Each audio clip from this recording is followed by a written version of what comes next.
안녕하세요. 저는 30대 후반의 여성입니다. 평소에 라디오를 좋아해서 운전할 때도 듣고 집안일 할 때도 듣고 지내요. 그러다 우연히 이 사연에 빠지다 채널을 알게 되었습니다. 여기서도 옛날에 듣던 라디오 극장 같은 분위기가 나서 여러 사람들이 살아가는 이야기가 재미있게 느껴지더라고요. 여러 가지 사연들을 듣다 보면 화도 나고 눈물도 나곤 했네요.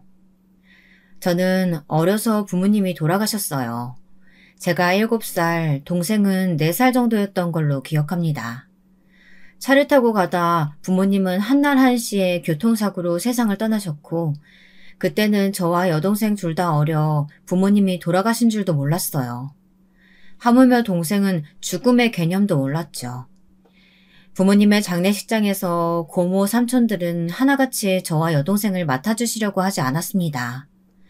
친척들은 부모님의 죽음은 슬퍼하고 애도했으면서도 저와 여동생의 양육 문제는 서로 고개를 절레절레 저으며 거절했습니다. 여러 가지 다른 이유를 댔지만 결국은 문제는 돈이었습니다. 갑자기 먹여 살려야 할 입들이 둘이나 생기는 걸 누가 달가워하겠습니까? 저는 그런 어른들의 사정은 하나도 귀에 들어오지 않았습니다. 그저 더 이상 부모님을 볼 수 없다는 걸 알자 눈물만 나왔습니다. 제 여동생은 저보다 더 어렸던지라 해맑게 웃으며 장례식장을 뛰어다녔죠. 사람들이 많으니 장례식장을 무슨 공원쯤으로 생각했나 봐요. 제 동생은 한없이 슬픈 그 광경을 아주 다르게 보았던 모양이었습니다. 저희 친척들은 결국 생각해낸 것이 저희들을 고아원에 맡겨버리는 것이었습니다. 지금 생각하면 없는 이만 못한 친척들이죠. 고아원 원장님은 다행히 좋은 분이었고 어릴 적에는 부모님이 안 계시다는 것이 그렇게 크게 와닿지 않았어요. 거기에 있는 언니 오빠들을 그냥 친언니 친오빠들처럼 알고 자랐습니다. 제 친동생도 마찬가지였어요.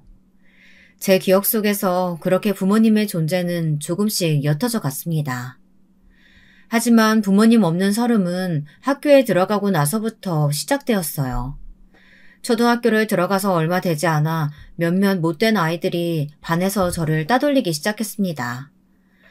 어느 날 한 남자아이가 무서운 얼굴을 하고 저에게 다가와 책상을 쾅 치며 저를 놀라게 했어요. 그 아이는 평소에도 우리 반, 옆반 애들 가리지 않고 시비를 잘 걸고 친구를 때리기로 유명한 아이였어요. 야, 너 옷은 빨아 입고 다니냐? 왜 이렇게 냄새가 나? 아, 이때 꼬질꼬질한 것 봐. 너 부모 없다며? 우리 반에 너 같은 애가 있으니까 반 분위기가 안 좋잖아. 엄마한테 말해서 너 내일부터 학교 못 다니게 할 거야. 이런 식으로 깡패같이 무서운 아이들이 선동질을 하면 거기에 동조하는 애들, 관심 없는 애들, 둘 중에 하나였습니다. 저는 그런 말을 들을 때마다 귀를 꼭 막고 엎드려 있을 수밖에 없었어요. 제발 이 시간이 빨리 지나가길 마음속으로 빌고 또 빌었습니다. 선생님이 들어오셔서 큰 소리를 쳐야 이 지옥 같은 시간이 지나갈 테니까요. 자, 다들 자리에 앉아. 왜 이렇게 시끄럽니? 거기 너 이름이 뭐더라? 그래, 엎드려 있는 너. 얼른 일어나. 이렇게 선생님도 제 마음을 알아주지 않았습니다. 그저 그 선생님한테는 저는 고아 소녀에 불과했으니까요. 이름조차도 알아주지 않았습니다. 그저 저는 있는 듯 없는 듯 학교에서 투명인간이나 매맞는 고아 소녀가 되어야 했습니다. 심지어는 그 깡패 같은 아이들의 학부모까지 학교로 찾아와 선생님에게 말하는 것이었어요. 반에 부모 없는 아이가 있으니 반 분위기가 나빠진다. 자기 아이들의 반을 바꿔달라. 이렇게 선생님에게 소위 갑질이라는 것을 하는 학부모들도 있었습니다. 그 말을 들은 선생님들은 괜한 화풀이를 하필이면 또 저에게 했습니다. 저에게는 제 편을 들어줄 방패가 되어줄 부모님이 없었으니까요. 반 아이들과 선생님, 학부모들 사이에서 제일 큰 피해자는 바로 저였습니다. 그런 일들이 일어날 때마다 저는 슬프고 화가 났고 세상에게 버림받은 느낌이 들어 밤마다 소리 죽여 흐느껴 울었습니다. 하지만 제 동생에게만은 제가 겪은 서름을 느끼지 않게 해주고 싶었어요. 그래서 저는 고아원에서 받은 간식을 안 먹고 있다가 동생 몰래 쥐어주곤 했습니다. 돈을 벌지 못하는 제가 할 수 있는 일은 그때는 그런 것 뿐이었으니까요. 어린 동생은 제가 내민 간식을 허겁지겁 받아먹으며 저에게 슬쩍 미소를 지어주는 것이었습니다. 저는 하나뿐인 동생을 꼭 안고 울음을 속으로 삼켰습니다. 그러면 동생은 이렇게 말하곤 했어요. 언니, 왜 울어? 언니 내가 모를 것 같아? 학교에서 누가 괴롭혔어? 내가 가서 혼내줄까? 아니야, 그런 거. 언니는 괜찮아. 우리 희영이만 있으면 돼. 우리 꼭 여기서 독립하면 오래오래 같이 살자. 응, 나도 언니랑 같이 살 수만 있으면 너무 좋아. 그때부터 제 결심은 굳어졌습니다. 꼭 성공하고 돈 많이 벌어서 동생과 행복하게 살겠다고 말입니다. 그러기 위해서 공부를 우선 열심히 해야 했어요. 저는 다행히 머리가 좋았습니다. 이를 악물고 공부한 지 얼마 안 돼요. 제 시험 성적은 점점 올라가서 반에서 1등을 차지했습니다. 그랬더니 선생님도 저를 보는 눈이 달라졌고 아이들의 괴롭힘도 줄어들었습니다. 그리고 점차로 학년에서 1등, 전교에서 1등을 하고 나니 아무도 함부로 저를 고아라고 놀리지 못했습니다. 이때 저는 깨달았던 것입니다. 출세를 해야 나를 함부로 못 건드리겠구나. 이런 힘의 논리를 말입니다. 슬프지만 이 세상은 힘있고 권력있는 자들이 쥐고 있는 것이었습니다. 그들과 대등해지려면 저는 어떻게 해서든 성공해야 했어요. 중학교 때도 고등학교 때도 저는 아이들과 어울리지 않고 공부만 했어요. 어차피 누구와 잘 지낼 생각이 없었습니다. 세상이 저를 보는 눈은 불쌍한 애, 독한 애, 결론은 부모 없는 아이였으니까요. 여러분, 이런 말 아시나요? 예쁘고 공부 잘하는 애는 모범생, 안 예쁘고 공부 잘하는 애는 독한 애라는 말이요. 저는 모범생이 될 생각이 없었습니다. 반 아이들은 학교 끝나면 3, 3, 5 모여 학교 앞 분식집에 떡볶이를 먹으러 가자, 영화를 보러 가자 하며 놀러 다니기 바빴습니다. 하지만 그런 시간은 저에게는 사치였어요. 학교 끝나면 독서실에 가서 새벽까지 공부했습니다. 밤마다 코피를 쏟아가며 피곤함도 무릅쓰고 죽어라 공부만 했어요. 그런 저를 원장님은 측은하게 바라보셨어요. 속으로 저를 걱정하고 안타까워하셨나 봐요. 그러던 어느 날 원장님은 저를 불러 이야기해 주셨습니다. 그 내용은 바로 이것이었어요. 수영아, 공부 열심히 하는 너 보는 건 나도 뿌듯하고 기쁘구나. 하지만 가끔은 숨을 돌릴 시간이 필요하단다. 학창시절 지나가면 다시 오지 않는데 너는 추억 하나 없이 공부만 하는 것 같아. 나는 그런 네가 걱정이 되는구나. 좀 더 세상을 크게 보고 마음의 여유를 갖고 살아보는 건 어떠니? 아니요, 원장님. 저한텐 그럴 시간이 없어요. 돈 많이 벌어서 여기서 제 동생 데리고 나가서 살 거예요. 꼭이요. 그리고 그 누구라도 저에게 엄마 아빠 없다고 함부로 하지 못하게 할 거예요. 원장님 말씀은 고맙지만 저는 성공해야 돼요. 원장님은 나지막하게 한숨을 쉬셨습니다. 돌처럼 굳은 제 마음은 무엇으로도 돌릴 수 없다는 걸 그때 원장님은 깨닫고 계셨던 것 같습니다. 원장님은 진심으로 저의 앞날을 걱정해 주셨는데 그때는 그걸 몰랐어요. 그저 눈앞에 놓여있는 과제들을 해결하는 것에만 급급했었습니다. 그렇게 빛보다 빠른 시간이 흘렀습니다. 저는 수능 시험을 치렀고 대학교에 합격했지만 등록금이 없어 쩔쩔매고 있었어요. 그런데 감사하게도 고아원에서 원장님이 연결해 주신 독지가를 한 분 만났습니다. 그분은 저의 후견인이 되어주셨고 기꺼이 제 대학 등록금을 대주겠다고 하셨습니다. 아이고, 이런 고마운 분이 우리 수영이가 공부도 잘하고 참 착해요. 그러니까 후원해 주시는 보람은 있으실 겁니다. 정말 정말 감사합니다. 수영아, 너도 인사해야지. 감사합니다. 제가 이 은혜는 잊지 않고 꼭 갚아드릴게요. 아니야, 갚을 필요 없다. 나는 너처럼 영특하고 공부 잘하는 애가 돈 때문에 진학의 기회 놓치는 게 아쉬워서 그냥 주는 것이란다. 이건 선물이야. 너에게 주는 선물이란다. 반백에 성공한 기업가셨던 그분은 대학을 졸업하면 자기 회사로 오라고도 이야기해 주셨습니다. 저는 어두웠던 내 인생에 한 줄기 빛이 되어주신 그분께 너무 감사합니다. 그분에게는 지금도 명절에 찾아가 이런저런 얘기도 나누고 선물도 드리고 옵니다. 그 친절한 독지가님 덕분에 저는 동생과 함께 고원에서 나올 수 있었어요. 대학을 들어가서 저는 안 해본 일이 없었습니다. 등록금과 책값만으로는 생활이 안 되니까요. 게다가 저는 동생도 같이 고아원을 나왔거든요. 원장님은 동생은 고등학교 졸업할 때까지 거두어 먹이고 학교도 보내주시겠다고 하셨지만 저는 더 이상 원장님에게 폐를 끼치고 싶지 않았어요. 동생도 저와 함께 나가는 걸 원했고요. 언니, 내가 학교에서 오면 집안일 다 해놓고 맛있는 밥해서 기다리고 있을게. 같이 먹자, 응? 나도 꼭 데리고 가줘. 언니한테 짐 되지 않도록 나도 꼭 노력할게. 내가 왜 널 짐이라고 생각해. 그런 일 없어. 당연히 같이 나가야지. 무슨 짓을 해서라도 너는 내가 책임질게. 걱정하지 마.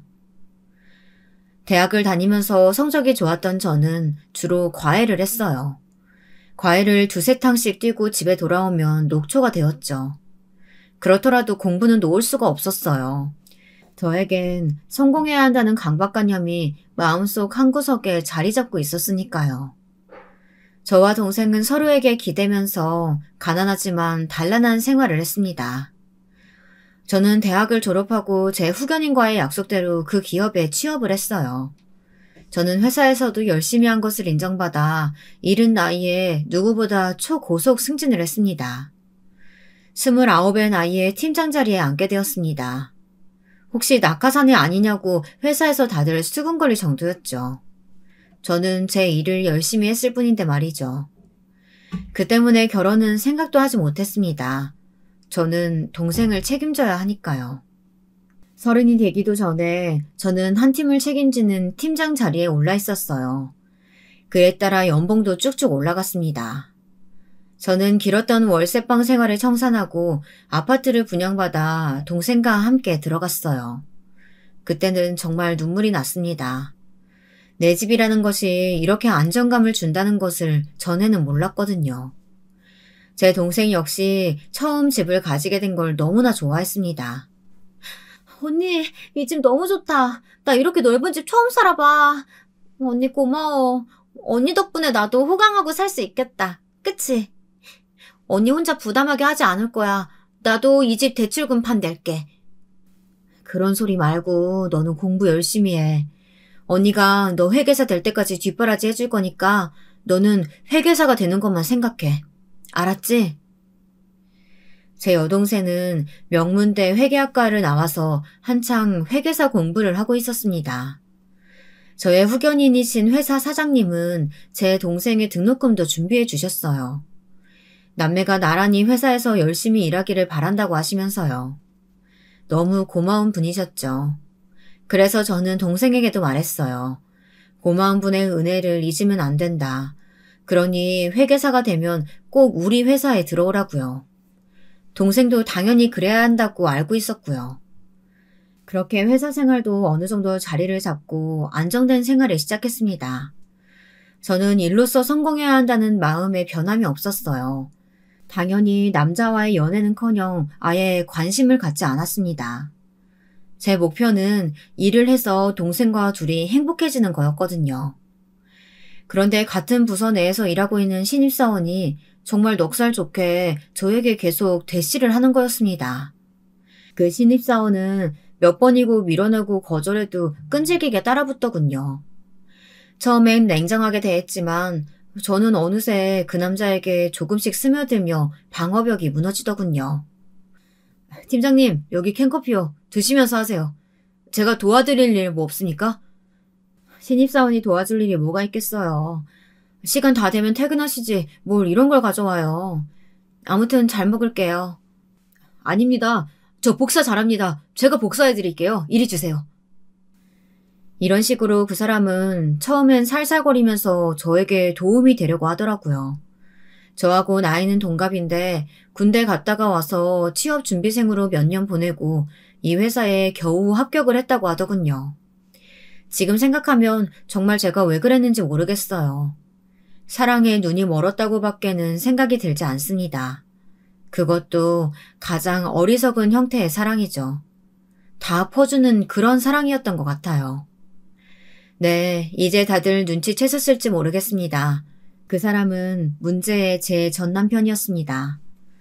저는 팀장이고 그 사람은 신입사원인데도 처음부터 저를 어려워하지도 않았어요. 정말 불도저처럼 무작정 들이댔고 어떤 때는 스토커가 아닌가 생각이 들 정도였죠. 너무 자주 마주쳤거든요. 회사가 아닌 곳에서까지 우연한 만남을 가장하며 그 사람은 저를 따라다녔던 것 같아요. 제 마음을 잡고 싶은 그의 행동을 어렴풋이 눈치채고 있었지만 저는 외로웠습니다. 한없이 외로울 땐 누군가에게 기대고 싶고 어리광도 부리고 싶었어요. 그 남자는 제게 그런 사람이 되어주겠다고 하더군요. 팀장님께 버팀목이 되는 사람이 되겠다고요. 참 지금 생각하면 웃기지도 않는 이야기예요. 사실 그 사람은 뭐 하나 잘하는 게 없었던 사람이었거든요. 그런데 그때는 그 허당끼가 웃기기도 하고 나름 귀엽더라고요. 그래서 저와 남편은 짧은 연애 기간을 거쳐 결혼이라는 걸 하게 되었습니다. 저희 시댁은 찢어지게 가난하다 할 수는 없지만 그리 넉넉한 형편이 아니었어요. 그 사람도 집에서 독립할 정도로 돈을 모으지도 못했고요. 당연하겠죠. 이제 신입사원이었으니까요. 누가 봐도 제가 아깝다고 두 팔 걷고 말려야 할 결혼이라면서 뒷말들을 많이 했습니다. 회사 내에서도 말이에요. 그런데도 그 사람은 전혀 자존심 상해하지 않더라고요. 아니, 오히려 이렇게 말하더군요. 이런 능력 좋은 여자 차지한 내가 진정한 위너지. 자기는 누가 뭐라고 해도 마음 변하지 마. 난 당신만 있으면 돼. 그렇게 말하면서 그 사람은 정말 아무것도 없이 저와 동생이 사는 집으로 들어왔어요. 참 넉살을 떠나 뻔뻔한 성격이죠. 그런데 그때는 제 눈에 뭐가 씌었던 것 같아요. 정말 둘이 셋이 된다는 것만 해도 좋았습니다. 제대로 된 가족이란 걸 언제 느껴봤는지도 가물가물했거든요. 집안에 든든한 남자가 있고 제 동생 역시 형부가 생겼다면서 좋아했어요. 저는 그때 이렇게 생각했어요. 그래, 돈은 내가 더 벌면 되지. 남편이 생겼으니 나와 동생의 든든한 보호자가 된 것만으로도 만족하자. 힘을 합쳐서 애들도 낳고 하면 더 행복한 가정 꾸릴 수 있을 거야. 이 생각이 얼마나 잘못된 것이었는지 너무나 뒤늦게 깨달았습니다. 시댁은 제 연봉이 1억이 넘는다는 소리를 듣자마자 아예 태도가 싹 달라지고 말았거든요. 남편은 신입사원으로 이제 겨우 2, 3천만 원 될까 말까 한 연봉을 받고 있었습니다. 그런데 그 사람은 시댁에는 돈 한 푼도 보내주지 않았던 모양이에요. 그러면서 월급 받는 족족 자기 취미생활하고 명품 운동화 사는데 써버렸다고 하더라고요. 그래서 시댁에서는 아들에게 아무 기대도 없었는데 저랑 결혼을 하고 나니 시어머니가 아주 반색을 하셨어요. 아유, 우리 아들이 여자 보는 눈은 높네. 여자는 능력이 있어야지. 30대도 안 된 여자가 자기 집 있는 여자가 어디 있겠어? 우리 집 며느리 잘 들어왔어. 그럼 엄마, 내가 우리 수영이 재력에 반한 거 아니야. 다른 건 다 필요 없어. 요즘 같은 때는 능력 있는 여자가 최고야. 이런 말들을 제가 들으라는 양 크게 소리까지 쳐가며 하시더군요. 그때 저는 칭찬에 목말랐었기에 남편과 시어머니의 입에 발린 소리를 진심으로 받아들였습니다. 그러면서 혼자 뿌듯해했었죠. 지금 생각하면 왜 그랬을까 정말 후회되고 후회되는 부분이었어요. 결혼 초부터 시어머니는 저에게 노골적으로 손을 벌리셨어요. 제 남편은 월급 받은 걸로 순순히 자기를 위해서만 썼거든요. 결혼하고도 그 못된 낭비는 그치지 않았습니다. 제가 옆에서 저금도 해야 한다, 생활비를 반으로 나눠 쓰자 하는 말들을 했지만 그 사람은 아랑곳하지 않았어요. 말 그대로 정말 잔소리라고 생각하고 제 말들을 무시하기 일쑤였습니다.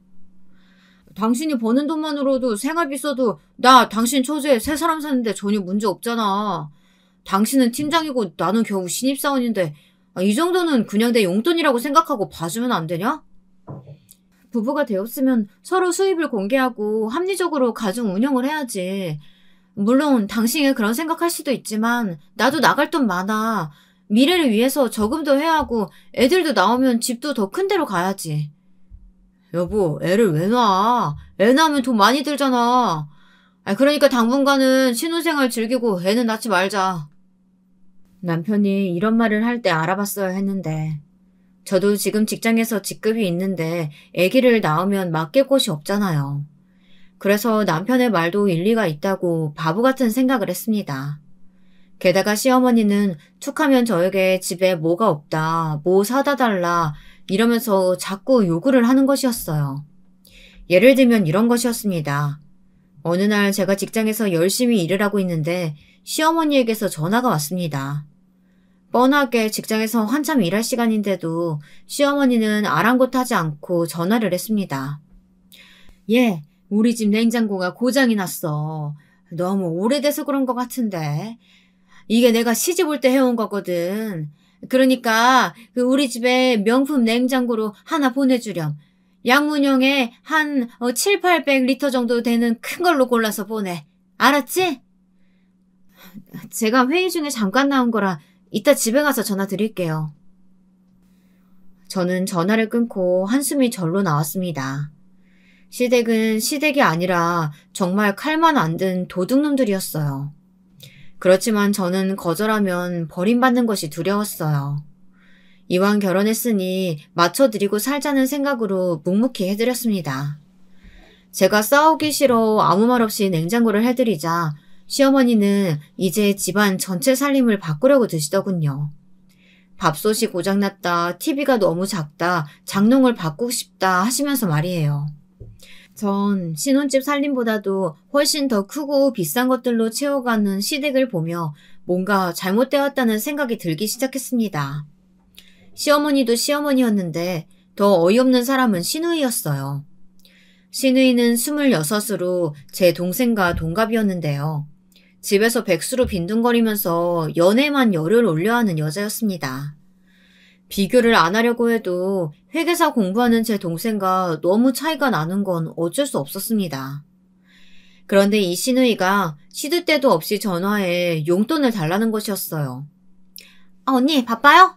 저 남자친구랑 약속했는데 돈이 없어요. 용돈 한 50만 원만 보내줘요. 빨리요. 네? 아가씨, 그게 무슨 말이에요? 저번 주에 가져간 50만 원 벌써 다 썼어요?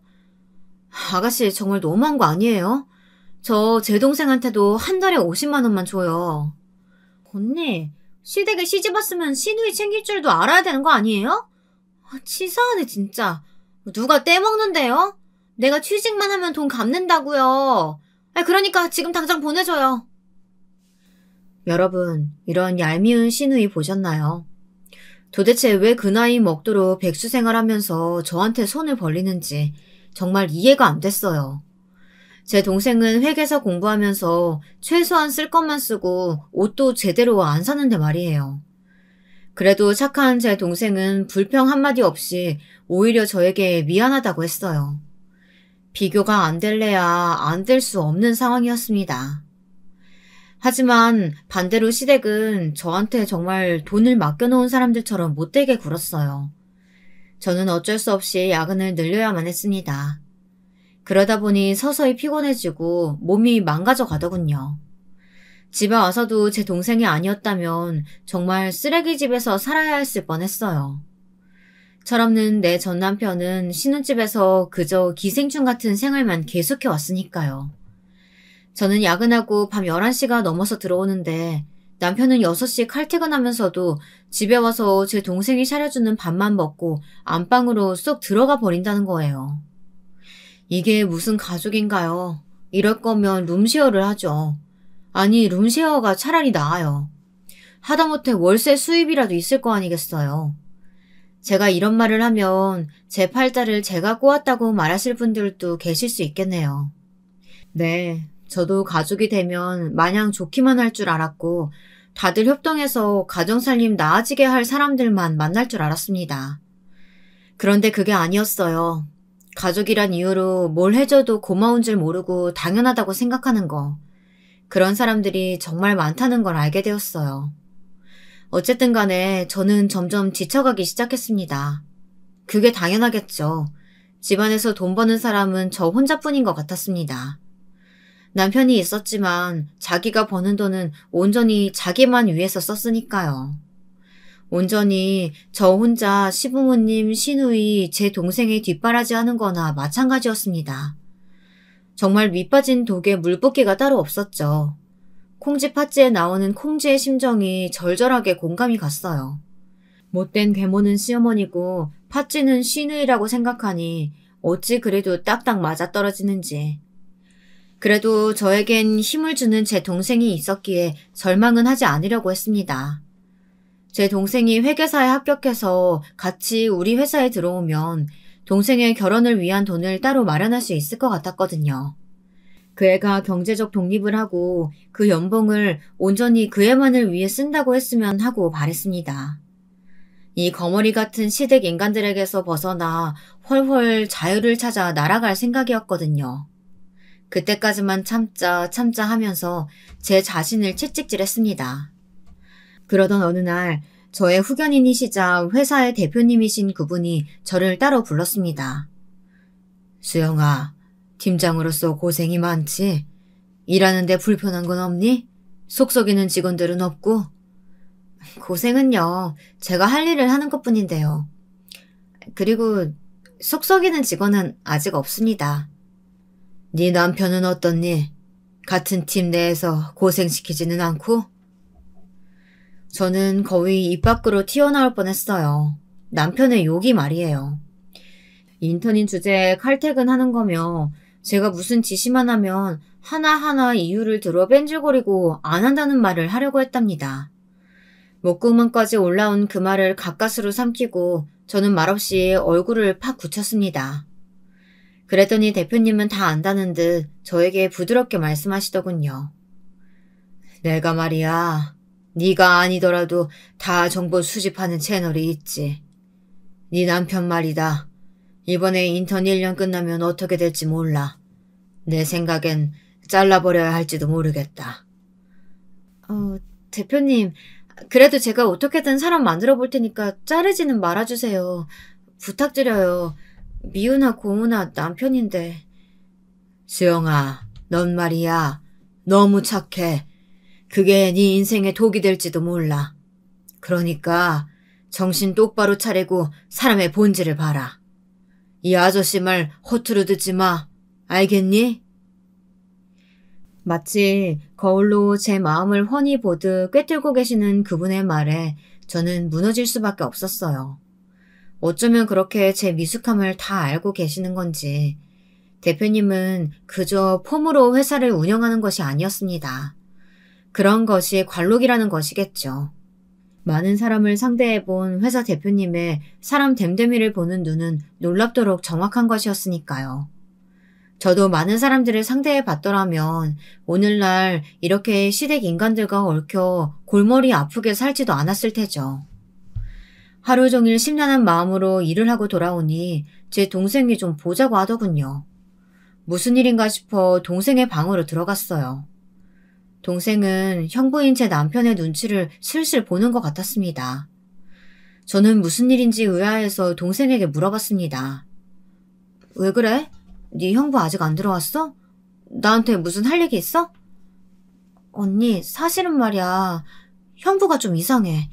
내가 청소하다 안방에 있는 컴퓨터를 잠깐 봤는데 거기까지 말하던 동생이 침을 꿀꺽 삼키며 안절부절 못하는 것이었어요. 동생이 평소에 이런 애가 아닌데 자기 할 말은 해야 하는 똑부러진 성격이었거든요. 저는 남편이 뭔가 뒤가 구린 것을 꾸미고 있는 건 아닌가 하는 의심이 들었습니다. 왜 그런 일들 있잖아요. 남편이 마누라 몰래 주식에 몰빵하다가 망해 먹는다거나 하는 것들이요. 그리고 말 못하고 끙끙대고 사채를 쓰고 그러기 시작하면 날아가는 건 금방이잖아요. 저는 괜히 초조해져서 동생을 다그치고 말았습니다. 얘가 오늘따라 왜 이렇게 뜸을 들여? 왜 그래? 언니한테 말 못할 일이 뭐가 있어서 그러는 거야? 형부가 컴퓨터에 다른 여자들 사진 올리는 거 봤어. 저는 머리 끝까지 화가 났어요. 동생에게는 형부 오면 인사도 하지 말고 무슨 일이 있어도 방에서 문 잠그고 있으라고 당부를 했습니다. 뭐야 당신? 나 밀었어? 남편이 밖에서 일 좀 하고 돌아오면 반갑게 맞아줄 줄 알아야지. 어디서 이 옆에 내가 까불어? 당신 뭐하고 들어왔어? 내가 당신 퇴근 몇 시에 한지 몰라서 그런 소리 하니? 거짓말을 하려면 좀 그럴듯하게 하던가. 어디서 누구 만나고 왔는데 이랬다는 개소리 하지 말고. 제가 남편보다 더 세게 나가자 남편은 제 눈치를 슬슬 보기 시작했습니다. 어디서 말도 안 되는 핑계를 대고 술을 먹고 들어오는지 저는 남편이 안방에 들어오자 안방 문을 잠가버렸습니다. 그리고는 안방에 있는 컴퓨터 파일 중에 이름이 점 4개인 파일을 열어보았습니다. 남편은 그 사진들을 보더니 헉 하면서 저를 노려보았어요. 당신! 남의 파일 멋대로 들춰보면 어떡해! 아무리 부부 사이라도 지켜야 될 사생활이 있는 거지! 사생활? 이 이상한 파일에 들어있는 여자 사진들이 당신 사생활이야? 인연들 다 누군데? 당신 설마 바람 피우니? 이상한 소리 하지 마! 그냥 모델 같은 여자들이야. 인터넷에 돌아다니는 사진 다운받은 것 뿐이라고. 그냥 눈요기용이지. 아무 상관없어. 바람 같은 거 안 피운다고. 저는 남편을 믿을 수 없어 죽일 듯 노려봤습니다. 결혼한 지 1년도 안 돼서 컴퓨터 파일에 여자 사진이나 모으고 다니는 것이 제정신인 남자는 아니지 않나요? 저는 팔짱을 끼며 계속 남편을 노려봤습니다. 그랬더니 남편은 작전을 바꾸기로 했는지 손을 모아 저에게 빌더군요.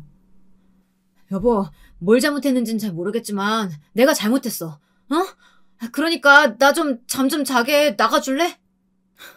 어이가 없어서 내가 왜 나가서 자?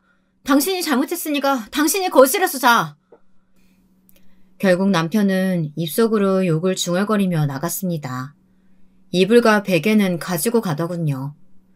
저는 그날 밤 기가 막혀 뜬 눈으로 밤을 지새워야 했어요. 생각할수록 남편의 인간성이 싫어지고 징그럽게 느껴지는 게 이 남자의 뒤를 좀 캐봐야겠다는 생각이 들었습니다. 그 다음 날 남편은 숙취 때문에 깨지도 못하고 기절해 있더라고요. 지각할 것 같아 저는 먼저 차를 몰고 나왔습니다. 원래는 출근할 때 회사 앞에까지 같이 차를 타고 와 남편만 먼저 내려주고 저는 주차장에서 들어갔거든요. 하지만 저는 화가 풀리지 않아 남편이 늦든 말든 신경 안 쓰고 제 할 일만 하고 나와버렸습니다. 회사에 가는 길에 저는 흥신소에 의뢰해 남편의 뒤를 캐달라고 부탁을 했습니다. 도저히 의심을 떨쳐낼 수가 없었어요. 인터넷에서 퍼왔다고 하기엔 너무 한 여자의 사진만 많이 있는 곳이 신경 쓰이더군요. 회사에 출근하니 팀원들이 저만 쳐다보더라고요. 왠지 낌새가 이상해 옆자리 과장에게 무슨 일이 있느냐고 물었습니다. 그랬더니 과장은 안절부절 못하고 제 눈치만 보는 것이었습니다. 말을 하라고 괜찮다고 재촉하니까 과장은 그제서야 어렵게 입을 떼는 것이었습니다. 사실 팀장님 남편이요. 인턴인데 너무 제멋대로라서 윗사람들한테 찢겼다는 소문이 있어요. 곧 잘린다는 소문이. 그리고 제가 어제 회사 정문에서 인턴님 봤는데요. 어떤 여자 차를 서슴없이 얻어 타고 가더라고요. 빨간 스포츠카. 여기까지 말하던 과정은 갑자기 손으로 자기 입을 막더라고요. 그 인간 행동거지가 너무 의심되어 흥신소에 의뢰하긴 했는데 그럴 필요도 없었던 것이었습니다. 남편은 분명히 바람을 피우고 있었습니다. 과장은 인턴이긴 해도 팀장의 남편을 흉봤다는 죄책감 때문인지 눈을 내리깔고 있었어요. 저는 힘없이 고개를 끄덕이고 절대 소문내지 않겠다고 과장에게 단단히 다짐을 받아놓았습니다. 그리고는 회사를 나가 정처 없이 거리를 걸었습니다.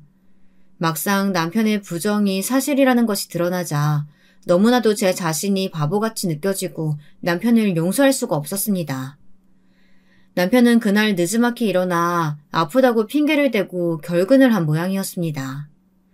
이로써 남편은 해고 확정이었죠. 결혼 전에 저에게 살살거리며 쫓아다닌 것도 회사 생활을 어떻게든 편하게 해보려고 했던 거 아닌가 그런 생각이 들더라고요. 제가 좋아서 결혼한 것이 아닌 것 같았습니다. 남편이란 인간의 속성이 그런 것 같았어요.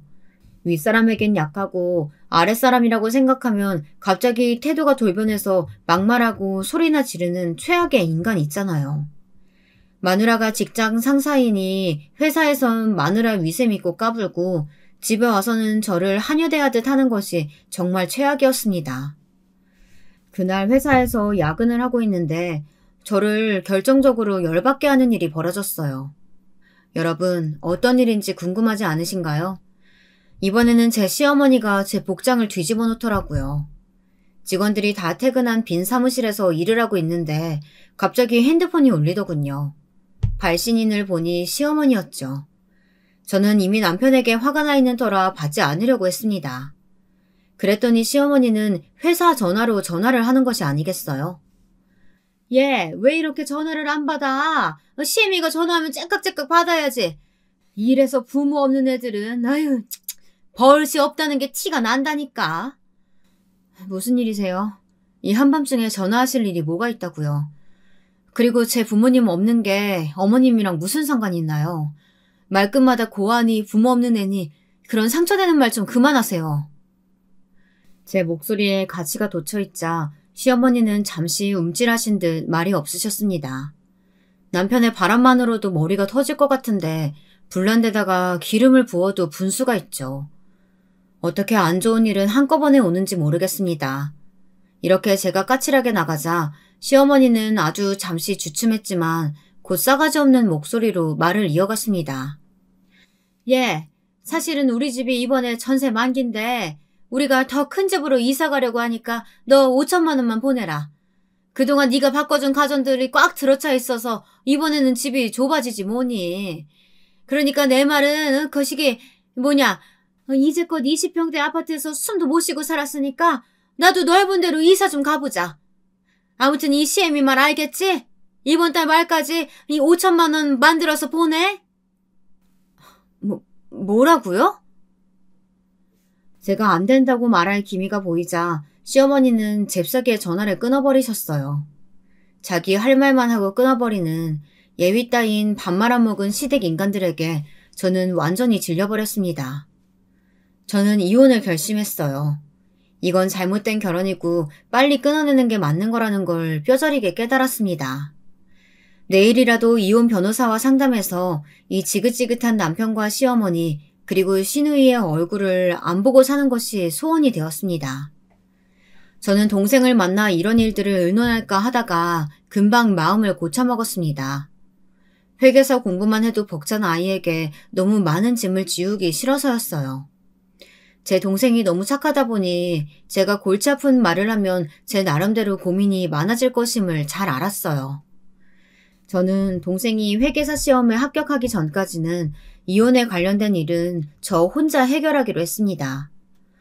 물론 앞으로 일체의 시댁에 도움을 주지 않기로 결심도 했고요.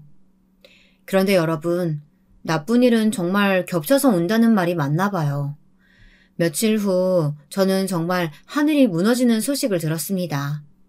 그 소식은 제 동생이 길 가다 교통사고를 당했다는 거였습니다. 그날은 비가 부슬부슬 내리는 날이었어요.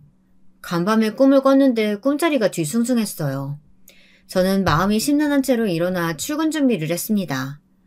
그런데 평소에 저보다 더 일찍 나가서 도서관에 자리 잡고 있던 제 동생이 그날따라 일어나지를 않고 있더라고요. 저는 동생이 어디 아픈지 걱정돼 동생 방문을 두들기고 말했습니다. 희영아, 오늘은 늦게 일어났니? 이제 8시 넘어가니까 슬슬 일어나서 도서관 가서 공부해야지.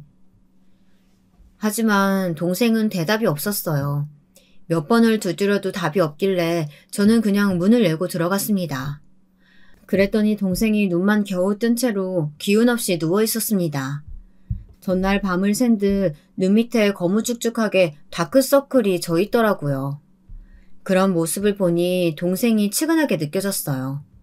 그래서 그날은 하루 쉬는 것이 어떠냐고 권했습니다. 그러나 동생은 제 얼굴을 보더니 억지로 몸을 일으켜 말했습니다. 아니야. 언니가 이렇게 고생하는데 내가 얼른 회계사 돼야지. 합격만 하면 우리 행복해질 수 있는 거야. 이깟 감기 별거 아니야. 사람이 쉴 때도 있어야지. 오늘은 집에서 공부해보든지. 아무도 없으니까 괜찮지 않을까? 아니야.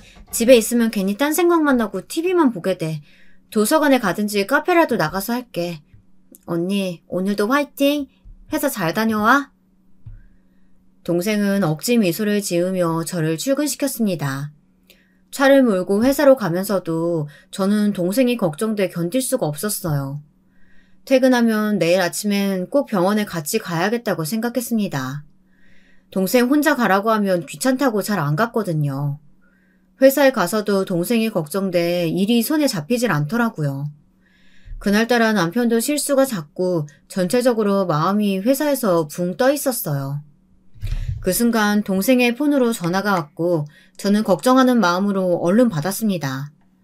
그러나 그 목소리의 주인공은 동생이 아니었습니다. 동생이 횡단보도에서 차에 치여 그 자리에서 죽었다는 구급대원의 목소리였어요.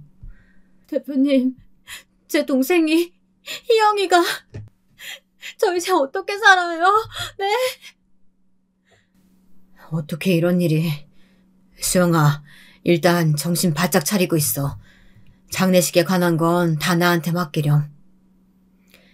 대표님은 막힘없이 동생의 장례식을 주관해 주셨어요. 그리고 저를 대신해 동생의 장례식 비용을 다 대주셨습니다. 지금까지 제가 가장 믿고 의지할 이유가 충분하신 분이죠.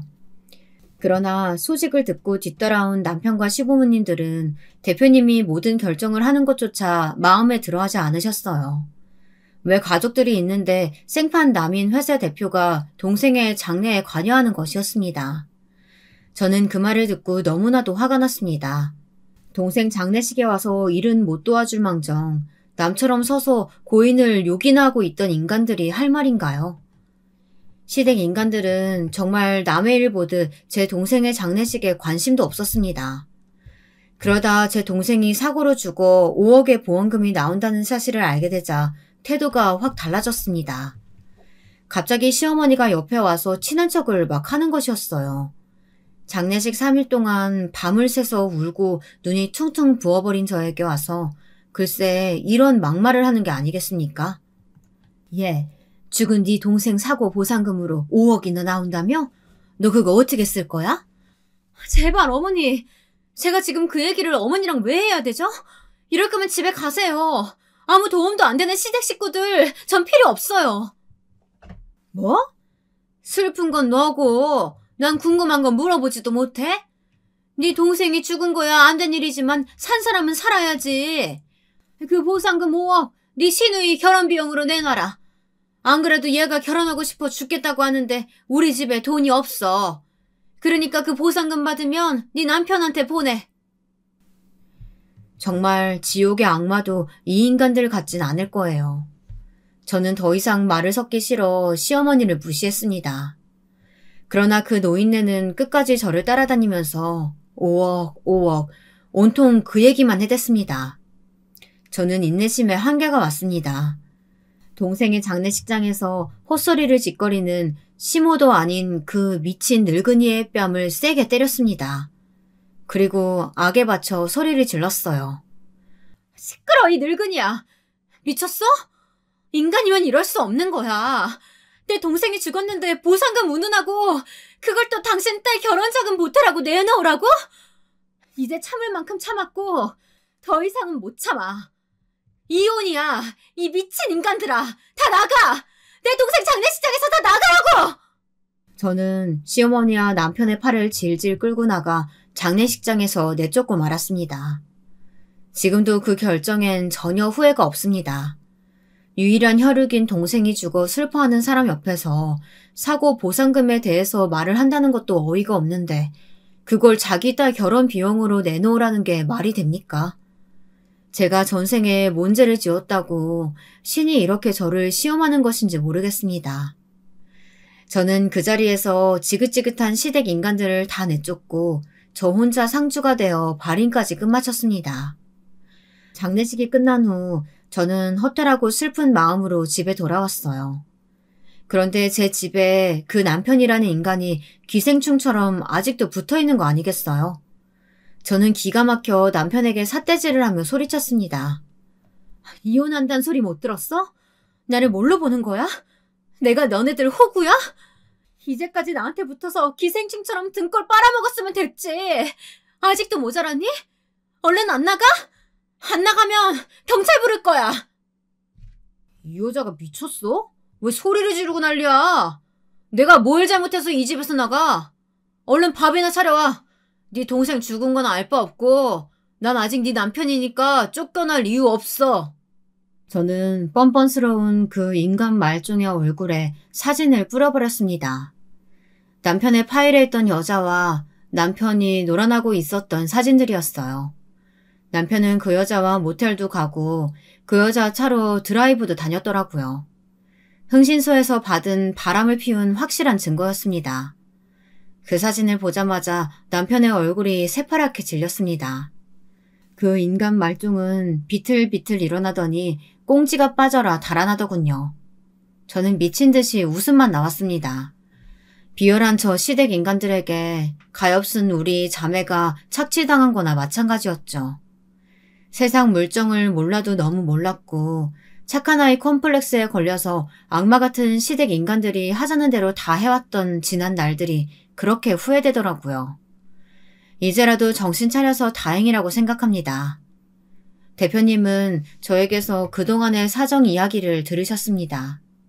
그리고 울음을 터뜨린 저를 안고 등을 두드려 주셨어요. 그리고 가장 좋은 로펌에 가장 잘 나가는 이혼 변호사를 구해주셨습니다. 무조건 승소할 수 있겠지만 만에 하나라는 게 있다고 하시면서요.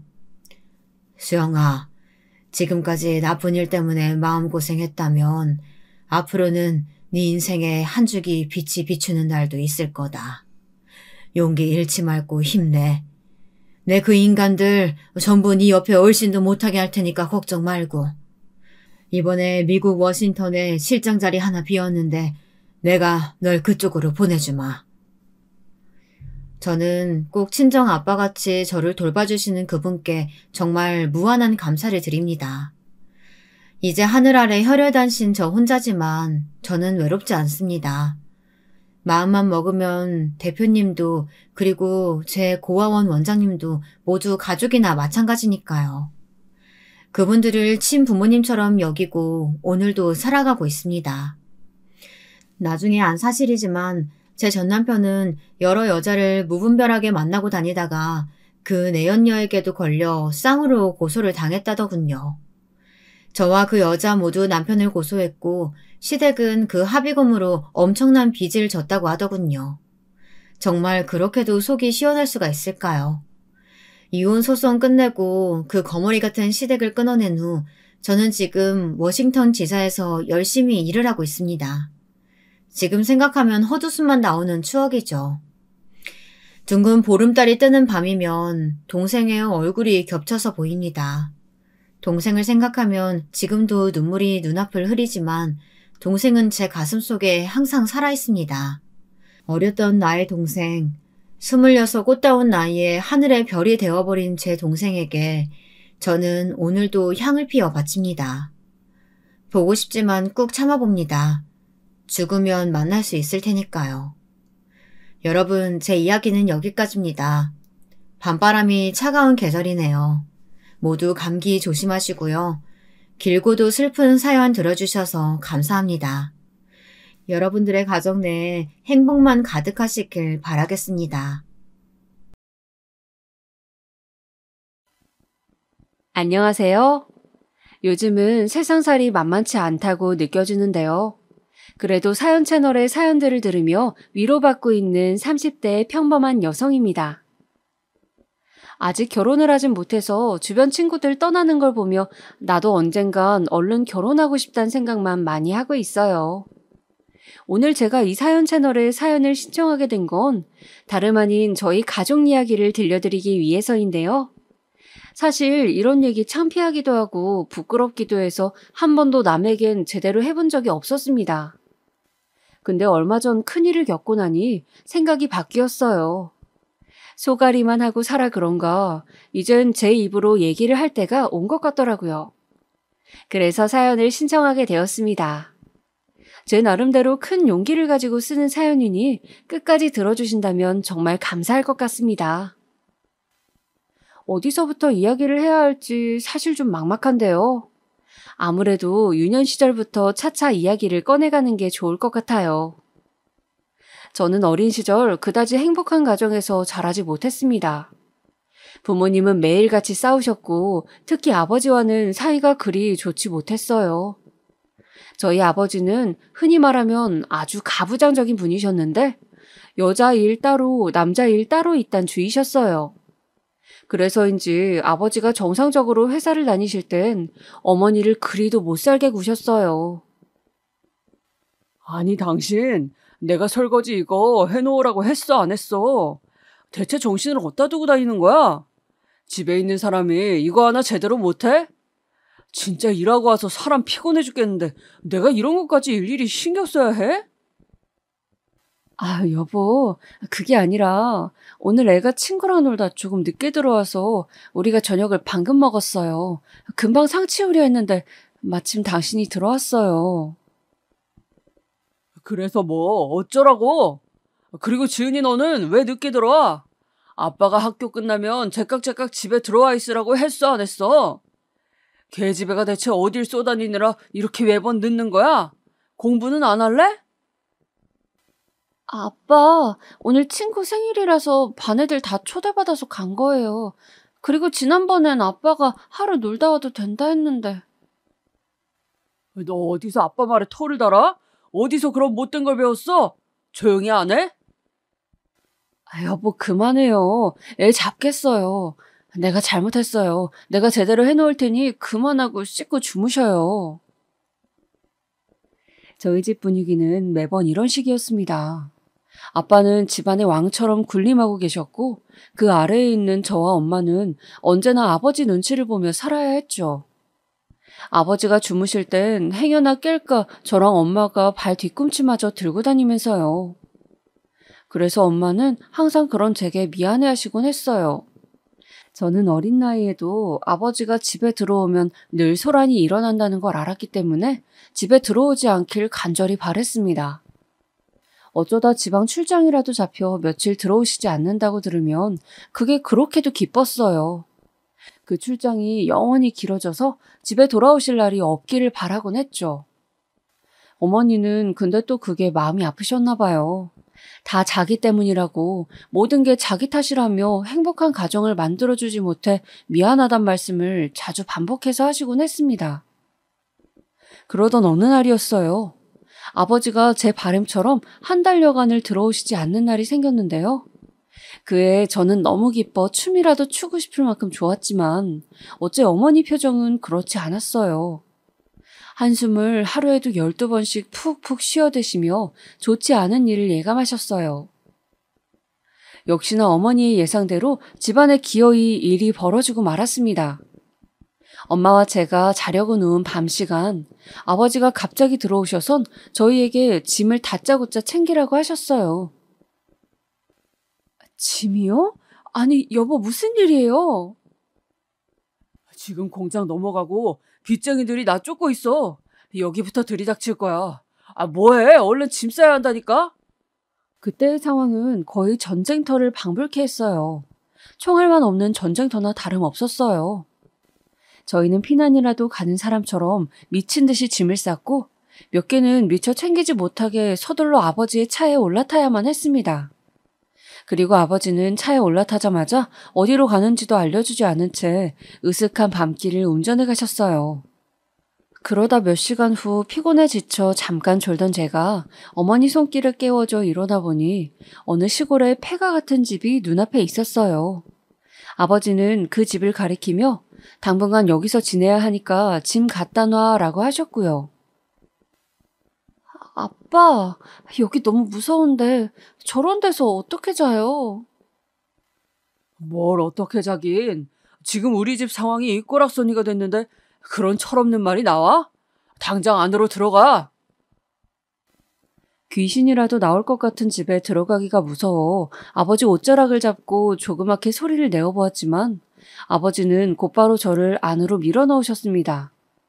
그리곤 어머니 역시 하는 수 없다는 듯 길게 한숨을 쉬시며 제 손을 잡고 천천히 안으로 들어가셨죠.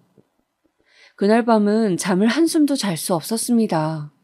집안은 불도 켜지지 않았고 꿉꿉하고 이상한 냄새가 가득했는데 이제 이런 집에서 영원히 살아야 한다는 게 믿기지도 않았고 정든 친구들을 다시 못 본다는 생각에 슬퍼져 눈물이 계속 고였기 때문이지요. 어머니는 그런 저를 말없이 꼭 껴안아 주시며 등을 토닥여 주셨지만 제 슬픔은 쉽사리 허물어지지 않았습니다. 하지만 상황이 어찌되었건 그렇게 저희 가족은 폐가 같은 곳에서의 생활을 시작하게 되었어요. 그리고 아버지는 도착하시자마자 사실상 곧바로 떠나야 하시게 됐습니다. 빚 갚기 전까지만 여기서 생활하는 거니까 당신이 지은이 데리고 살고 있어. 당신은 어떻게 하고요? 나는 돈 벌러 가야지. 어떻게든 지금 내 형 돈까지 빌려서 상황이 최악이야. 살려면 이런 수밖엔 없어. 일할 땐 있고요. 노가다판이라도 나가야지. 알아봐 놓은 데가 몇 군데 있어. 아무튼 몇 달 갔다 올 테니까 잘 지내고 있어. 아버지가 떠나시고 나서 어머니와 저 혼자 덩그러니 남겨졌는데 어머니 눈에서 막막함과 슬픔이 느껴졌습니다. 허나 어머니는 어떻게 해서든 저 하나를 먹여 살리겠다고 제 손을 잡고선 시골 밖으로 걸어나가 근처에 있는 식당들을 유심히 살펴보시기 시작했어요. 아마도 시골 안에선 할 수 있는 일이 마땅치 않으니 어머니께선 식당 일을 하시며 돈을 버시는 게 낫다고 생각하신 모양이었어요. 그런데 너무 한참을 돌아다니다 보니 배가 고프더라고요.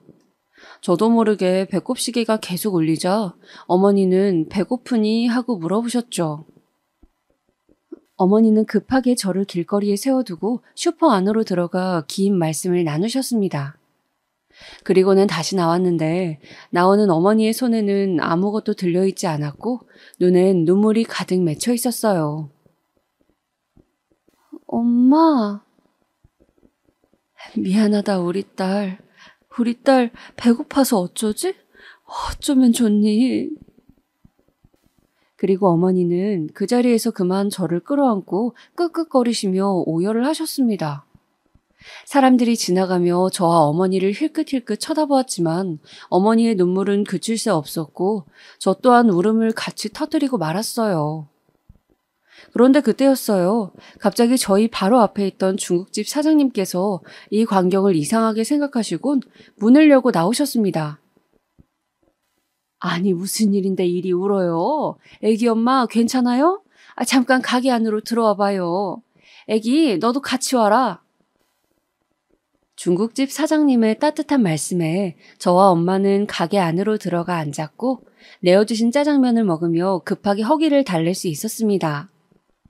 사실상 어머니는 뭘 먹어도 얹힐 것 같다며 짜장면에 별로 손을 대지 않으셨지만 사장님께 계속 감사하다는 인사를 하셨어요.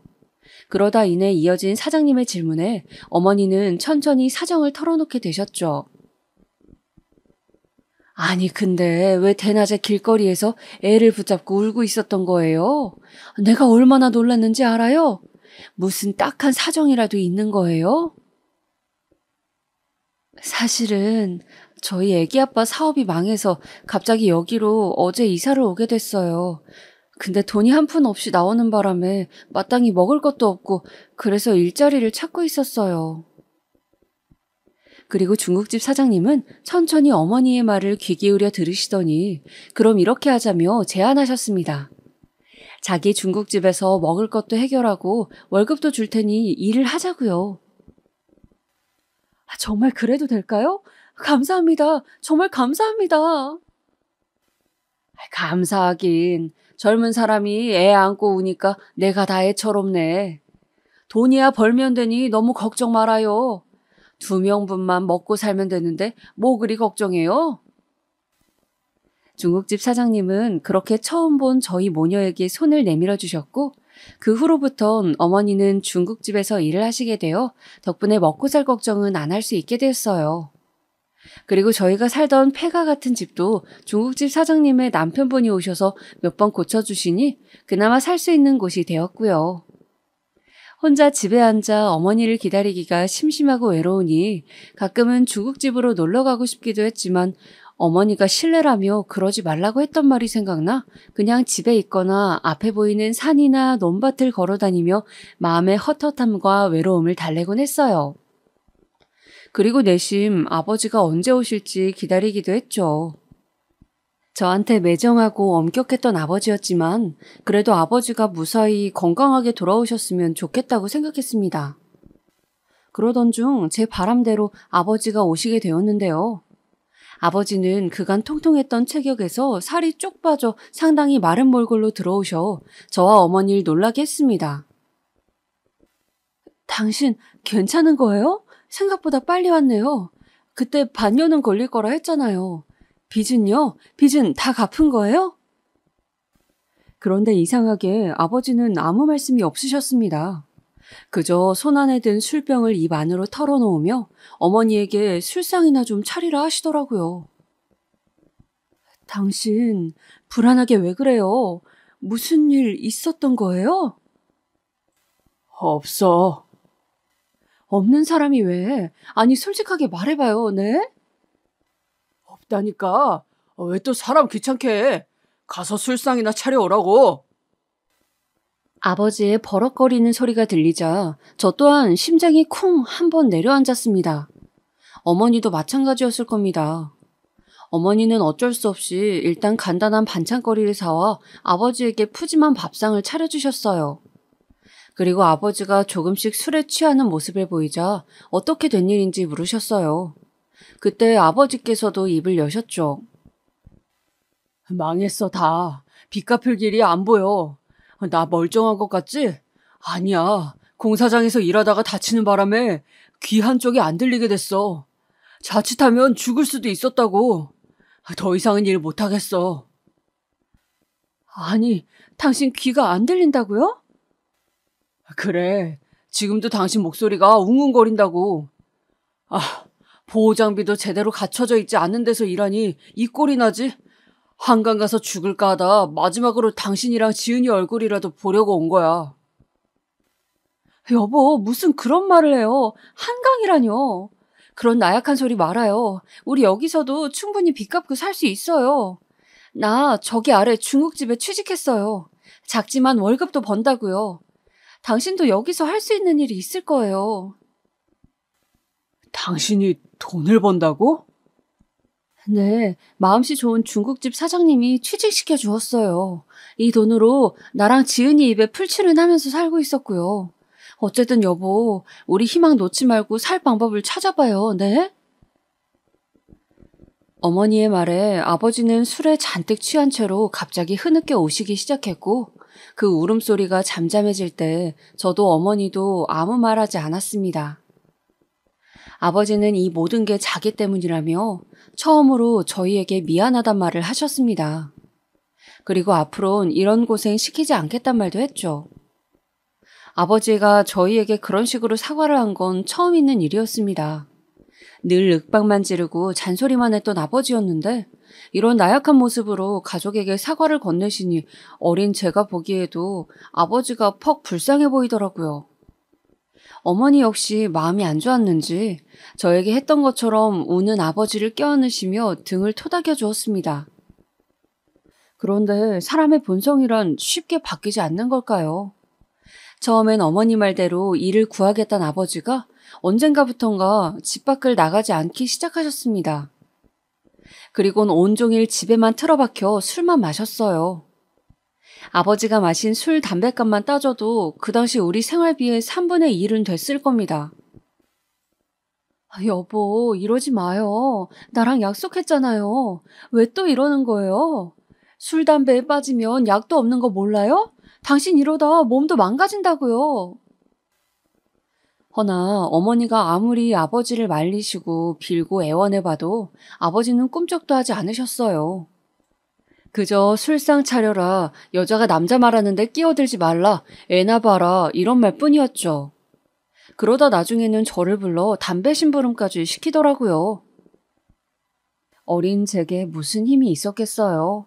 버럭거리는 아버지가 무서워 사오라면 사오고 시키는 건 뭐든 해야 했죠. 그러다 보니 당시엔 저에 대한 소문이 마을에 쫙 나 있었습니다.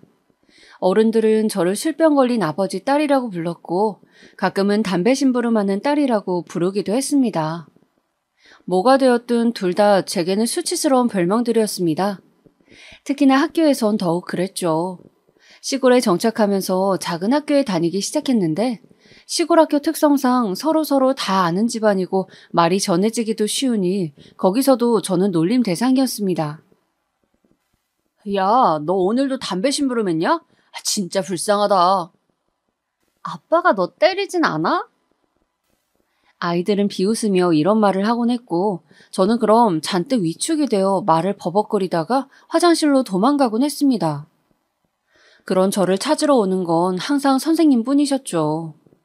선생님은 우는 저를 달래며 지은아 괜찮아 괜찮아 하고 달래주셨지만 그때는 제가 처한 현실이 너무 비극적이란 생각밖에 들진 않았습니다. 얼른 하루빨리 성인이 되어 이 시골을 벗어나고 싶었고 어머니를 데리고 아버지에게서 도망치고 싶었습니다. 당시 어머니는 너무 힘들게 일을 하고 계셨습니다.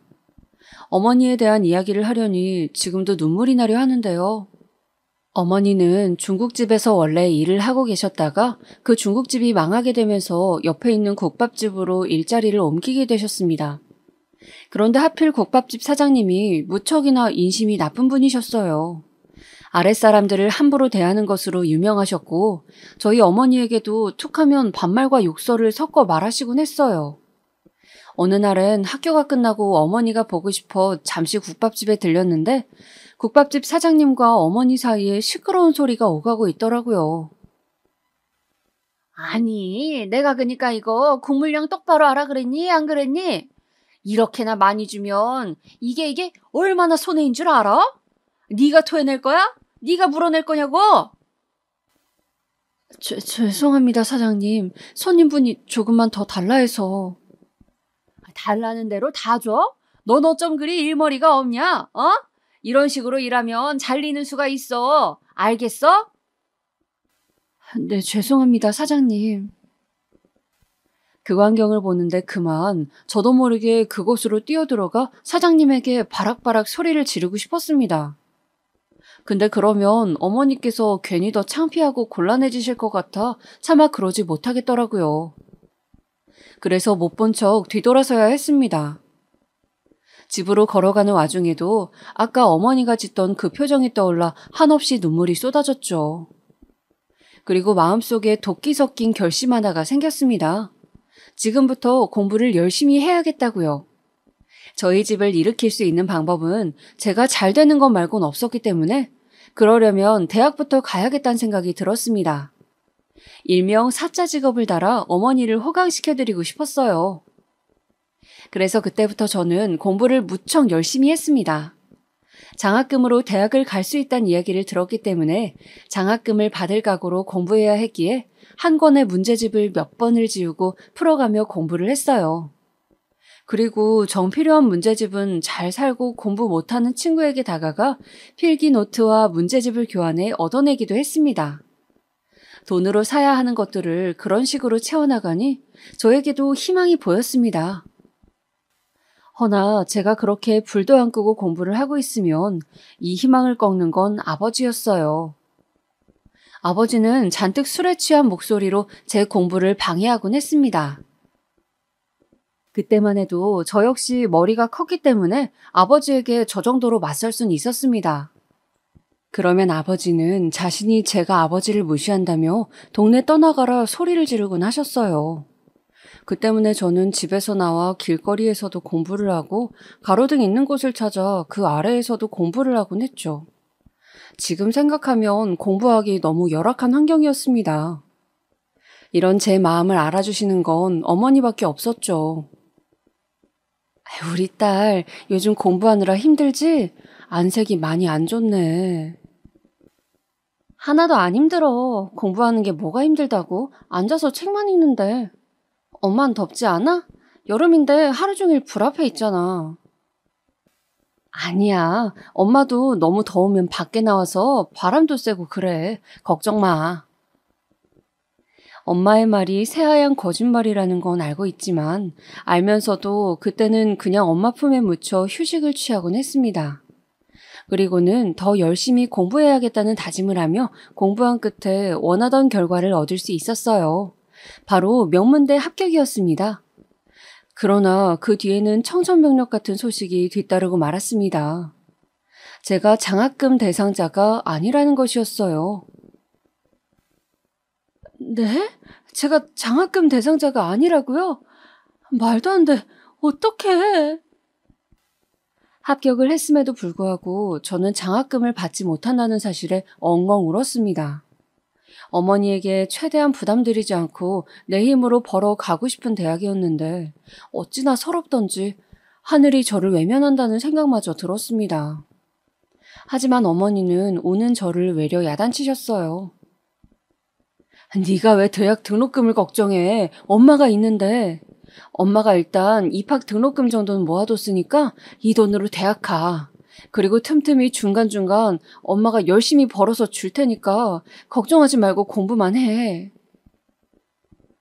엄마, 말이 되는 소리를 해. 입학 등록금이 얼만데 엄마한테 그 돈이 있다는 거야.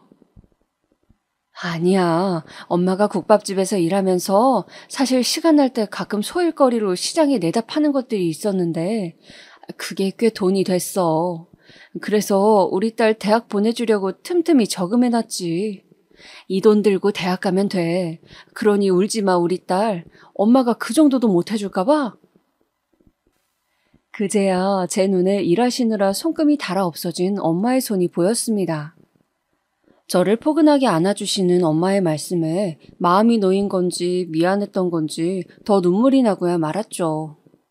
어쨌든 엄마의 지원으로 저는 드디어 대학에 갈 수 있게 되었습니다. 서울의 대학교에 올라가고 나선 새로운 세상이 열린 듯 했습니다. 다양한 개성을 가지고 전국 각지에서 온 친구들이 많더라고요. 걔중엔 잘 사는 친구들도 많았고요. 답답하고 비좁은 시골 동네를 떠나 이곳으로 오니 그제야 뭔가 숨통이 트이는 기분이 들었습니다. 그러면서 처음엔 대학 생활과 문화에 푹 빠져 지냈던 것 같아요. 남들 해보는 것도 하고 먹는 것도 먹으며 그렇게 지냈어요. 하지만 물론 그 와중에도 공부는 절대 소홀히 하지 않았죠. 어머니가 보내주시는 돈이 얼마나 귀한 돈인 줄 알기에 그걸 낭비하고 싶지도 않았고 어머니에게 손 벌리지 않기 위해 꼭 성적 장학금을 받아 대학을 다니겠다는 목표가 있었거든요. 그런데 죽을 둥 살 둥 공부를 해도 워낙 날고기는 애들이 오는 명문대인지라 좋은 성적을 따기가 쉽지 않았고 거기다 생활비까지 다 벌어야 했으니 잠잘 시간도 부족해 코피가 자주 터지곤 했습니다. 어머니는 그 마음을 아신 건지 가끔은 저에게 전화를 하실 때면 너 끼니는 먹어가며 공부하는 거지? 잘 챙겨 먹어야 한다. 근데 엄마가 생활비는 안 보태줘도 되니? 정말 괜찮은 거야? 이렇게 말씀하시곤 했어요. 그러면 저는 엄마 무슨 소리야. 나 과외로 돈 버는 게 쏠쏠해. 이거면 충분해. 하고 거짓말을 하곤 했죠. 거짓말이어도 이게 마음이 더 편했습니다. 어머니가 힘들게 일하시면서도 제 걱정까지 하시는 건 원하지 않았으니까요. 다만 아버지가 아직도 술을 먹고 행패를 부릴까 걱정이 되어 종종 시골에 내려가곤 했었는데 아버지는 이상하게도 그때마다 집에 안 계셨습니다. 엄마, 아버지 어디 가셨어요? 아, 요즘 네 아빠 밖에 잘 돌아다닌다. 요즘은 그나마 집에서 술 안 먹고 밖에서 먹으니 얼마나 다행인지 모른다. 아빠가 밖에서 술을 마셔요? 어머니는 오히려 아버지가 밖에서 술을 마시니 사람을 괴롭히지 않아 다행이라 하셨고 저도 차라리 그 편이 낫다고 생각했습니다. 그런데 동네 아주머니들이 한 번씩 제가 지나가면 수근거리는 소리가 들리더라고요. 처음에는 반가워서 그러시는가 했더니 반가우면 다가와 인사를 건네셔야 하는데 그러지도 않았습니다. 그때는 도대체 왜 저러시는지 알 수가 없어 궁금해만 하며 지나갔죠. 그리고 한 번씩 그렇게 집과 서울을 오가며 대학을 다니다 졸업반이 되었을 땐 구직 활동을 열심히 했어요. 솔직히 말씀드리면 얼른 대학을 졸업하고 어머니를 서울로 모시고 올라오고 싶은 마음이 굴뚝 같았습니다. 제가 정기적으로 돈을 벌게 되면 그게 가능해질 테고 그러면 어머니의 노고도 줄어들 테니까요. 그래서 더 절박한 마음을 임했던 것 같아요. 목표는 무조건 대기업이었습니다. 그 정도 월급은 받아야 어머니와 저 둘이 사는데 여유롭고 충분한 생활이 될 것 같았어요. 그리고 저는 대기업에 들어갈 나날만을 기다리며 반년간 구직 활동에 매달렸습니다. 그러다 청천벽력 같은 소식을 듣게 되었죠. 그날도 여지없이 이력서를 쓰고 있었는데 다름 아닌 어머니의 마을 동네 친구분에게서 전화가 걸려왔어요. 지은아, 너 얼른 집에 좀 와봐야겠다. 네? 무슨 일인데요? 네 엄마가 쓰러져서 지금 병원에 실려왔어. 뭐라고요? 알겠어요. 곧바로 갈게요. 엄마가 밭에서 일하다 쓰러졌다는 소식에 저는 곧바로 시골로 향하는 버스를 끊었습니다. 버스를 타고 가는 내내 초조한 마음뿐이었습니다. 엄마의 연세도 이제 적지 않았고 어려서부터 밭에서 쓰러졌다 돌아가신 어른들을 몇 분 보았기 때문에 더 걱정이 되었어요. 허나 헐레벌떡 병원에 도착했을 땐 어머니는 이상한 줄 같은 걸 온몸에 덕지덕지 붙인 채 잠들어 있었고 아버지는 그 앞에 앉아 꾸벅꾸벅 졸고 있었고요. 아버지 앞에 가니 여지없이 술 냄새가 나더라고요. 그리고 절 보자마자 왔냐는 말도 없이 담배 피게 돈 좀 줘라 하더군요. 그 순간 참아왔던 화가 치밀어 올랐습니다. 아버지, 도대체 뭐 하시는 거예요? 어머니가 쓰러지실 때까지 뭐 하신 거냐고요? 아니, 네 엄마 쓰러진 게 내 잘못이냐? 네 엄마가 평소에 소처럼 일만 하니까 일이 된 거 아니야. 누구 때문에 이랬는데요? 그게 다 누구 때문인데요? 아빠 때문이잖아. 아빠가 아무 일도 안 하고 계시니까 엄마가 그 고생을 하신 거잖아요. 제발 철 좀 드세요. 그리고 순간 제 고개가 돌아갔습니다. 아버지가 두터운 손으로 뺨을 때렸거든요.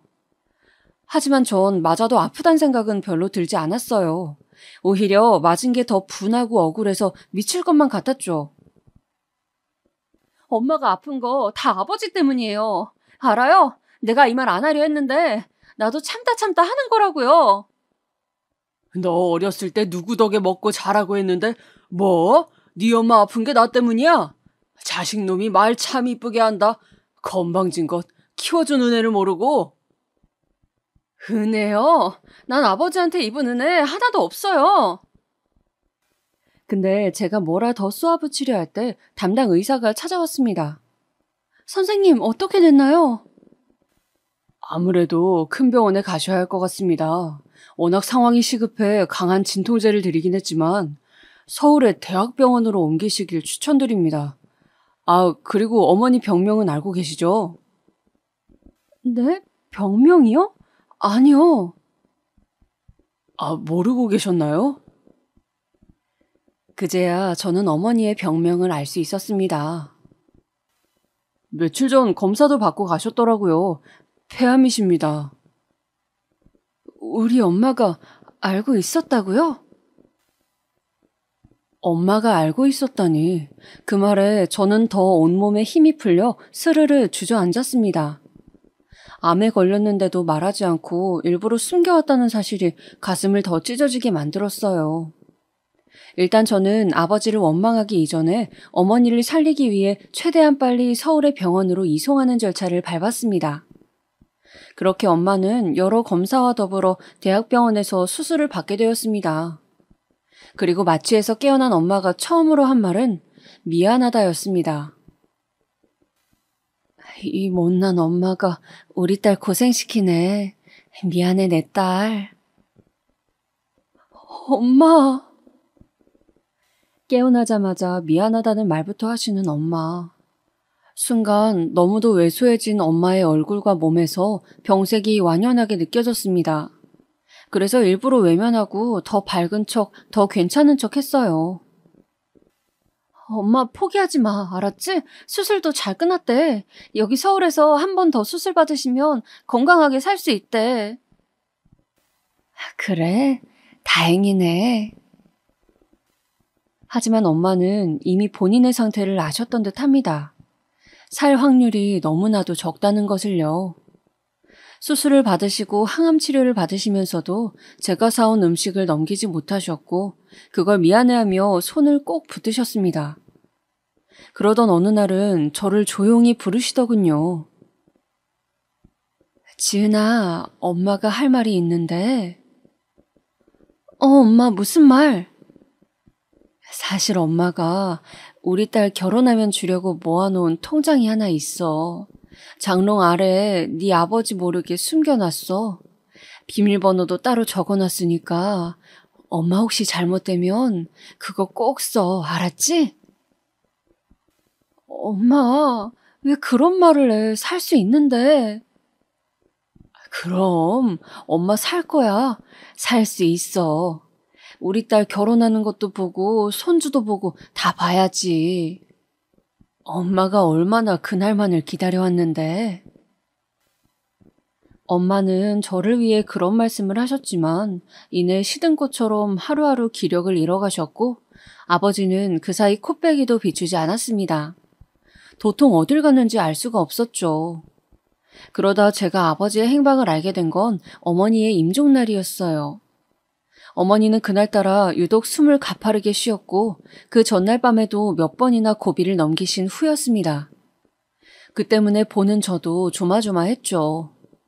의사 선생님께서는 마음의 준비를 하시는 게 좋겠다고 말씀하셨지만 저는 어머니를 떠나보내지 못하고 있었습니다. 그럴 준비가 되지 않았죠. 다만 아버지에게는 어머니가 떠날 것 같으니 지금 바로 병원으로 와달라는 전화를 걸었습니다. 아버지가 올지 안 올진 모르겠지만 그렇게 홀로 병실을 지키며 어머니를 지키고 있을 때 근데 마침 핸드폰으로 전화가 왔습니다. 받아보니 지원한 회사에서 온 연락이었습니다. 혹시 김지은 씨 맞으신가요? 네, 맞는데요. 축하드립니다. 최종 면접에 합격하셨어요. 입사일은 다음 주인데 다음 주 출근 가능하신가요? 제가 합격을 했다고요? 바로 제가 최종 합격했다는 전화였죠. 그 소식을 듣자마자 엄마에게 달려가 전했습니다. 엄마, 나 좋은 소식 있어. 나 대기업 합격했어. 내가 가고 싶었던 곳이야. 연봉도 많고 이제 엄마 모시고 서울에서 살 수 있어. 엄마 더 이상 이제 총구석에서 고생하지 않아도 돼. 아이고, 우리 딸 장하다. 그래, 아주 잘했어. 장하다. 누구 딸이기에. 엄마, 이제 더 이상 거기서 고생하지 않아도 돼. 나랑 같이 평생 살 수 있어. 그래, 고맙다. 우리 딸, 고마워. 하지만 고맙다 말씀하시는 어머니의 숨소리는 점점 옅어지셨고 천천히 제 손을 놓으셨습니다. 그렇게 어머니의 숨이 끊어지셨죠. 생각해보면 참 아이러니한 일이었습니다. 그토록 바라던 합격 전화를 받았는데 어머니는 세상을 떠나시고 그런데 어머니의 죽음을 믿지 못하고 꺽꺽대며 오열하는 사이 복도에서 익숙한 목소리가 들렸습니다. 그래, 이런 절호의 기회가 없다니까? 내가 여보랑 가려고 초저가 이벤트 상품 티켓 끊어놨어. 이때가 아님 언제 우리가 유럽을 가보겠어. 그래, 티켓 끊어놨다니까? 걱정 마. 이 목소리에 섬뜩한 기분이 들어 천천히 밖으로 나가보니 핸드폰으로 통화를 하고 있는 사람은 다름 아닌 아버지였습니다. 제 아버지요. 아버지는 제가 자신을 보고 있는 줄도 모르고 신나게 떠들어대고 있었죠. 유럽 여행이 기대된다. 여보랑 같이 거기서 해변을 거닐고 싶다. 샴페인도 마시자 등등 아버지에게 상간녀가 있는 줄도 몰랐지만 그것보다도 어머니의 임종날 병원까지 와 상간녀와 통화를 하며 낄낄대던 아버지를 용서할 수가 없었습니다. 저는 곧바로 아버지에게로 달려가 핸드폰을 빼서 내동댕이 쳐버렸습니다. 아버지가 절 놀란 눈으로 바라보더군요. 지은아? 당신이 사람이야? 짐승 새끼지? 엄마가 아니라 당신이 갔어야 하는데, 당신이 떠났어야 하는데. 지은아, 내 말 좀 들어봐라, 잠시만. 악에 바친 제 고함 소리가 병원을 뒤흔들었고 아버지는 놀란 듯 주춤거리다 이내 쏜살같이 병원 밖으로 도망가 버리더군요. 허나 그런 아버지를 붙잡고 세게 내팽개쳐 버렸습니다. 그리고 말했습니다. 반드시 이 일에 대한 대가를 치르게 해주겠다고. 각오하세요, 아버지. 아버지가 사라지고 난 후 전 정말로 일이 이렇게 된 이상 어머니의 장례를 다 치르고 이 빚을 꼭 갚아드리겠다 결심하였습니다. 장례를 치르는 동안엔 엄숙한 마음으로 어머니를 떠나보내며 지난 날들을 회상하려 했습니다. 그러나 순간순간 그 추억들 속에 끼어든 아버지의 추악한 만행들이 머릿속을 시끄럽게 만들었죠. 돈 안 벌던 어머니를 구박하던 것, 술병으로 위협하던 것, 실패하고 난 후엔 어머니만 지질이 고생시키며 자신은 상간녀를 끼고 논 것. 아버지만 아니었다면 어머니가 100배는 아니 1000배는 행복했을 거란 생각이 머릿속에서 떠나질 않았습니다. 아버지만 없었더라도 왜 마을 사람들이 제게 진즉 아버지에 대해 일러주지 않았는지 원망스러울 지경이었죠. 또한 제가 서울로 올라가 혼자 공부를 한다는 이유로 어머니를 시골에 내팽개친 것 같아 그마저도 너무 후회가 되었습니다. 저라도 옆에 있었더라면 건강검진을 한 번이라도 일찍 받아볼 수 있었을 텐데, 그럼 이런 이른 나이에 돌아가시지 않아도 되었을 텐데, 순전히 가족 뒷바라지만 하다 제대로 된 행복 한번 누리지 못하고 떠난 어머니가 불쌍하고 가여워 미쳐버릴 것만 같았어요. 그렇게 괴로운 장례식이 끝나고 난 후엔 복수를 위해 마음을 다잡았습니다. 일단 흥신소를 고용해 일단 아버지의 상간녀가 누구인지부터 조사해보았습니다. 젊은 여자였고 유흥업소에서 일하는 여자인데 아버지와 만난 지는 3년 정도 되었다 했어요. 그리고 한 가지 재미있는 사실도 알게 되었는데요. 어떻게 아버지에게서 비행기 탈 돈이 생겼나 궁금하여 뒷조사를 해봤더니 여자랑 아버지가 도박으로 사람들에게 사기를 치고 다닌 모양이더라고요. 그러니까 둘이 한 패거리였던 거죠. 전문 사기꾼 패거리. 무슨 영화에나 나올 법한 일이었지만 어쨌든 범죄는 범죄였습니다. 단단히 응징받아야 할 범죄였죠. 저는 이 둘을 철저하게 망가뜨려주기 위해 가장 손쉬운 방법을 택했습니다. 네, 거기 경찰서죠? 제가 신고할 사람이 하나 있어서요. 오늘 오전에 경찰서로 들리겠습니다. 경찰서에 가 제가 조사한 자료들을 넘겨주며 아버지와 그 여자를 고소했죠. 직접적인 피해자는 아니었지만 피해자들이 상당했던 터라 어려울 건 없었습니다. 조사 결과 생각보다 이 두 사람 꽤 대범했더라고요. 초저가 이벤트 상품을 알아보지 않아도 될 정도로 수많은 사기건이 있었고 이로 인해 피해 금액도 엄청났습니다. 저는 어머니의 장례식 후 경찰서에서 다시 아버지를 만났습니다. 아버지는 절 보자마자 천하의 불효막심한 년이라면서 난리가 났어요. 그렇게 저는 두 년놈들을 경찰서에 밀어넣고 나왔습니다. 경찰서 밖으로 나와 오랜만에 맑은 햇살 쬐고 공기를 들이마시니 조금 살 것 같더라고요. 어머니의 묵은 한을 풀어드린 것 같아 마음이 가볍기도 했어요. 솔직히 말해 제가 한 행동이 완전히 옳은 행동이었냐 묻는다면 아닐 수도 있을 겁니다. 폐륜일 수도 있겠죠. 하지만 저로선 해야만 하는 행동이었어요. 어머니의 한을 풀어드리기 위해 제 마음을 내려놓기 위해서요. 아마도 제 행동의 옳고 그름은 신만이 분별할 수 있으시겠죠. 다만 걱정이 하나 있다면 아버지가 교도소에서 나오시고 나면 아버지든 그 여자든 저에게 해코지를 하려 들 수도 있을 거예요. 그래서 그 상황에 철저히 대비해두어야 할 것 같아요. 마지막으로 이 사연 글을 쓰면서 정리해보니 어머니와 저 사이에 좋은 추억들이 많았던 것 같아 진심으로 행복했습니다. 어머니 인생에 행복이 없을 거라 생각했는데 그게 저였을 수도 있겠다는 생각도 들었어요.